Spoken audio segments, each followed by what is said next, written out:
Bonjour à tous, c'est Lucie du blog formation rédactionweb.com et je vais aujourd'hui aborder un sujet qui a été proposé par Lucille qui m'a laissé un message sur mon blog en me demandant si je signais les articles en tant que rédactrice web de mon nom. Alors c'est une très bonne question à laquelle j'ai répondu directement sur mon blog.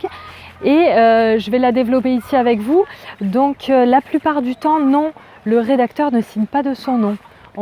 Une fois qu'on a envoyé le texte au client, qu'on l'a facturé, qu'on a été payé, eh bien le texte ne nous appartient plus.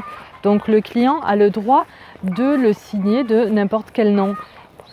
On entend des petites poulettes. Et donc c'est pour ça que des fois, quand vous allez rechercher des textes que vous avez écrits, eh bien vous allez voir qu'il est signé, Julien, votre spécialiste planche à voile. Moi j'en ai vu des comme ça m'a fait beaucoup rire, avec carrément la photo de quelqu'un. Stéphanie, votre spécialiste paddle, votre spécialiste randonnée et tout ça. C'est comme ça en fait que sont signés les articles parce que l'entreprise qui vous les a commandés n'a pas forcément envie qu'on sache qu'elle a fait appel à un rédacteur web.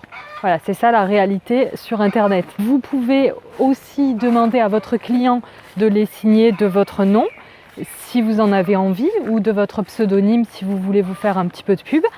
Certains acceptent, donc n'hésitez pas à poser la question. Après, sur des plateformes comme WordPress ou d'autres sites, eh bien, c'est le nom de celui qui a géré les commandes qui va apparaître. Justement, je vous dis ça parce que ça a été le cas tout récemment. J'ai mis en contact une élève à moi avec l'un de mes clients qui avait besoin de rédacteur et il m'a dit « Est-ce que tu pourrais m'envoyer des textes écrits par ta rédactrice ?»